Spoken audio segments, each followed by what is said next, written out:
রাজধানীর শপিং মলগুলোতে শেষ সময়ের কেনাকাটা করছেন ক্রেতারা। ঈদ কেনাকাটার আরও খবর জানাতে মৌচাক মার্কেট থেকে যুক্ত হচ্ছেন শারমিন পুতুল। পুতুল, শেষ সময়ে কেনাকাটা কেমন দেখছেন আর ক্রেতাদের ভিড় কেমন?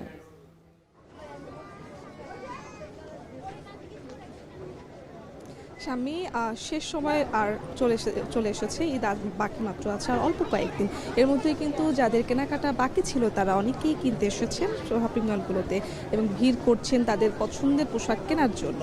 অনেকেই কিন্তু এসেছেন তাদের প্রিয় সন্তানদের সাথে নিয়ে তাদের জামা কাপড় কিনে দেওয়ার জন্য এবং তাদের নতুন নতুন জুতা কিনে দেওয়ার জন্য। সেই সাথে ম্যাচিং করে অনেক তরুণ তরুণীকে দেখেছি হিজাব পছন্দ করতে, ওড়না পছন্দ করতে এবং তারা তাদের কসমেটিক্স যা রয়েছে সেগুলো তারা কিনে নিচ্ছেন শেষ মুহূর্তে।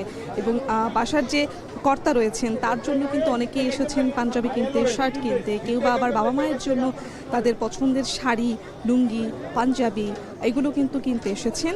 তবে অনেকেই আবার একটু দাম নিয়ে একটু মিশ্র প্রতিক্রিয়া দেখাচ্ছেন। কেউ বলছেন যে এবার খুব বেশি দাম বেড়েছে পোশাকের, যে গত বছরে যে পোশাকের দাম ছিল ২,৫০০-৩,০০০ সেগুলো কিন্তু এবার ৪ কিংবা ৫-এর নিচে পাওয়া যাচ্ছে না। সেটা নিয়ে কিন্তু যারা ক্রেতা রয়েছেন তারা কিন্তু খুবই হতাশা প্রকাশ করেছেন এবং বিক্রেতারা বলছেন যে বেশ কিছুদিন যাবৎ বেচা বিক্রি একটু কম থাকলেও এই শেষ মুহূর্তে এসে কিন্তু তাদের বেচা বিক্রি বেশ ভালোই জমছে।